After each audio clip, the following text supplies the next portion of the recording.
Welcome back to my channel Alifa and Amijaz আম্মু। আশা করি আপনারা সবাই ভালো আছেন। আবার চলে এলাম নতুন একটা ব্লগ নিয়ে। আর আজকে আমরা যাব পোস্তর রাজবাড়ি। ওখানে যাওয়ার জন্য আমাদেরকে সবার প্রথমে ট্রেনে করে দমদমে যেতে হলো, তারপরে ওখান থেকে মেট্রো নিয়ে কবি নজরুল মেট্রো স্টেশনে নামতে হলো। ওখান থেকে 3 মিনিট ওয়াকিং ডিস্টেন্স, একদম রোডের ওপরে। তো এই যে বিল্ডিংটা দেখছেন, খুব সুন্দর একটা বিল্ডিং, বাইরে মানে রাজবাড়ির মতো একটা লুক দেওয়া হয়েছে। আর এই যে এন্ট্রেন্সটা, খুব সুন্দরভাবে সাজানো গোছানো একটা এন্ট্রেন্স। দেখুন আপনারা ঢুকেই মানে খুবই একটা ভালো একটা ভাইব আসছে। হ্যাঙ্গিং যে প্ল্যান্টগুলো লাগানো আছে এগুলো আর্টিফিশিয়াল, বাট দেখতে খুবই সুন্দর লাগছে। আর এই লোকেশনটা এমন একটা জায়গায় না, আপনাকে বেশি কষ্টও করতে হবে না আসার জন্য, কাউকে জিজ্ঞাসাও করতে লাগবে না। সেটা আমি আপনাকে প্রথমেই শেয়ার করে দিয়েছি লোকেশনের ব্যাপারে।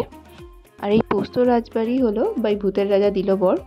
এটা ঠিক বুঝতে পারছি না কি ভূতের রাজা দিল বরের যে আউটলেটটা আছে কি ওটার মতোই হবে কি না, দেখা যাক। এটা হচ্ছে ফার্স্ট ফ্লোরে আছে এই আউটলেটটা, ফার্স্ট ফ্লোরে আছে। সিঁড়ি দিয়ে উঠেই ফার্স্ট ফ্লোরে ঢোকার সাথে সাথেই দেখুন ভাইবটা পুরো রাজবাড়ি ভাইব।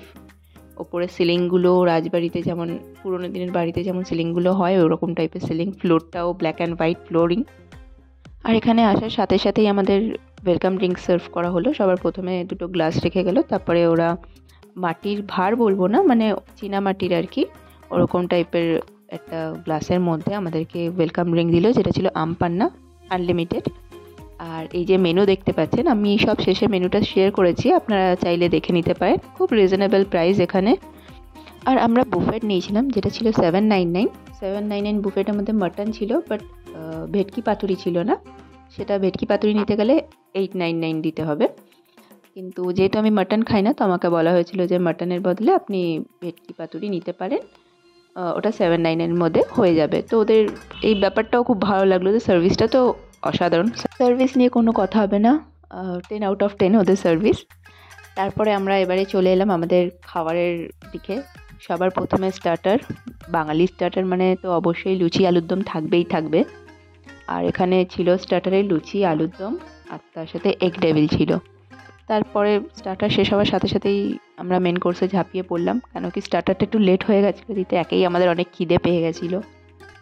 এবারে আপনারাও আমার সাথে সাথে আসুন, দেখুন মেন কোর্সে কী কী আছে সেটা শেয়ার করছি আপনাদের সাথে। সবার প্রথমে আমপান্নাটা রাখা আছে, যেটা কিনা ওয়েলকাম ড্রিঙ্ক, সেটা আনলিমিটেড, যত ইচ্ছা তত নিতে পারেন। আর নেক্সট এদের গন্ধরাজ লেবু, তার সাথে কাঁচা লঙ্কা, আর পাশে আছে ওটা কাসন্দি, ওটা এগ ডেভিলের সাথে ওরা সার্ভ করেছিল।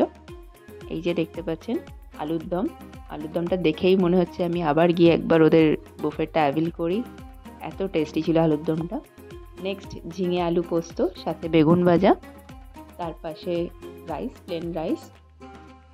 তারপরে আছে এখানে মাঝে মাঝে মানে বাসন্তী পোলাওও দেওয়া থাকে। এবারে এটা নেক্সট হচ্ছে পাবদা মাছের ঝাল। দেখুন পাবদা মাছের সাইজগুলো বিশাল বড় বড় ছিল, নর্মালি বুফেটে এত বড় বড় সাইজ থাকে না, বাট ছিল। আর এই যে ভেটকি পাতুরি, যত ইচ্ছা তত নিতে পারেন, কোনো মানা নেই। আমি নিজেই 4-5টা নিয়ে নিয়েছিলাম। তারপরে নেক্সট হলো চিকেন কষা, দেখতেও খুব টেস্টি লাগছে, খেতেও টেস্টি ছিল, ডিলিশিয়াস। তারপরে মাটন কষা দেখুন। তারপরে নেক্সট এদের ডেজার্ট সেকশন শুরু হয়ে গেল। ডেজার্টে ছিল চাটনি, পাঁপড়, রসগোল্লা, পায়েস, আর তার সাথে পান্তুয়াও ছিল। সেটা মেনুতে ছিল না, বাট যেহেতু সানডে তাই জন্য এক্সট্রা ছিল পান্তুয়াটা। আর এখানে এত কিছু খাওয়ার পরে আমার ডেজার্টের জন্য আর জায়গাই ছিল না, তো ডেজার্টে আমি হাতই দিতে পারিনি। এই যে আমার প্লেটটা দেখুন, খুব সুন্দরভাবে সাজিয়ে নিয়ে যাচ্ছি বেগুন ভাজা আর আলু পোস্ত দিয়ে। আর এই যে এগ ডেভিল আর বেগুন ভাজা, আপনাদের লুচির ক্লিপটা দেখাতে পারলাম না, নেওয়া হয়নি, খিদের তেলায় তাড়াতাড়ি খেয়ে নিয়েছি আর ক্লিপটা নিতে পারিনি। আর এই যে নেক্সট যেটা আমার জন্য শো স্টপার ছিল, ভেটকি পাতুরি।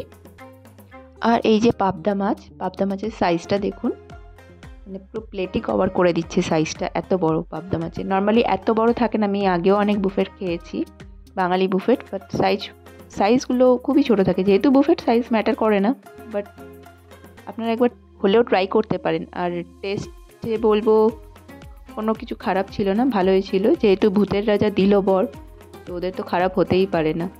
আগেও খেয়েছিলাম ভূতের রাজা দিল বরেতে, নিউ টাউন আউটলেটে, বাট এটা তো পোস্ত রাজবাড়ি, যেটা কিনা গড়িয়াতে আছে। আর এদের আলাকাটা আছে, আলাকাটের মেনুগুলো মানে প্রাইসও অনেক রিজনেবল। বাকি যদি অন্য বাঙালি রেস্টুরেন্টের সাথে কম্পেয়ার করা যায় তো এদের প্রাইসগুলো অনেক কম সেই তুলনায়। আর আপনাদের সাথে এদের যে অ্যাম্বিয়েন্সটা সেটাও শেয়ার করি, ক্যামেরাটা ঘুরিয়ে একটু দেখাই আপনাদেরকে। আর আমি যেটা সবসময় বলে থাকি শেষে, যে যদি আপনাদের আমার এই ব্লগটা ভালো লেগে থাকে তাহলে লাইক, কমেন্ট, শেয়ার আর সাবস্ক্রাইব করতে ভুলবেন না। আর যদি কেউ ফেসবুক পেজ থেকে দেখে থাকেন তাহলে আমার পেজটাকে ফলো করে দেবেন। আর খুব বেশি ভালো লেগে থাকলে একটু শেয়ার করবেন যাতে সবাই একটু দেখতে পারে, দেখে এখানে গিয়ে একটু খেয়ে এদের খাবারটা টেস্ট করে আসতে পারে। আর এই যে দেখুন সব শেষে ডেজার্ট সেকশনটা আরেকবার দেখাচ্ছি আপনাদেরকে। আমি তো খেতে পারিনি, আপনারা একটু দেখে নিন। আর আমাদের শেষও হয়ে গেল সব কিছু খাওয়া দাওয়া, বিলও চলে এলো, আমাদের দুজনের বিলও এসেছিলো 1618। আর দুটো মিনারেল ওয়াটার নেওয়া হয়েছিল, সেটাও ইনক্লুড করে দেওয়া হয়েছে বিলে। আর তার সাথে আমাদের যখন বিলটা আসে তার সাথে পান এসেছিলো, মানে অনেকগুলো পানও দিয়েছিল, সেটাও বলা হলো না আপনাদেরকে। এই যে আমাদের খাওয়া দাওয়া শেষ, পেমেন্টও ক্লিয়ার হয়ে গেল। এবার আমরা গুটি গুটি পায়ে বাড়ির দিকে রওনা দিচ্ছি। বেরিয়ে গেলাম গেট থেকে। এবারে এটা যেহেতু ফার্স্ট ফ্লোরে, এই যে সিঁড়ি দিয়ে আস্তে আস্তে নেমে বাইরের দিকে দেখুন, নামার টাইমেও খুব সুন্দর লাগছে, মানে এত সুন্দরভাবে এরা ডেকোরেশনটা করেছে। তো আমার ব্লগটা আজকে এখানেই শেষ করছি। আর পুরো ব্লগটা দেখার জন্য আপনাদের অসংখ্য ধন্যবাদ। আর সব শেষে এদের আমি যে মেনু কার্ডটা আছে ওটা শেয়ার করেছি, আপনারা চাইলে পজ করে দেখে নিতে পারেন। তাহলে আজ আমাদের ভিডিওটা এখানেই শেষ হচ্ছে। আবার দেখাবে অন্য কোনো একটা ব্লগে। ততদিন ভালো থাকবেন, সুস্থ থাকবেন। ধন্যবাদ।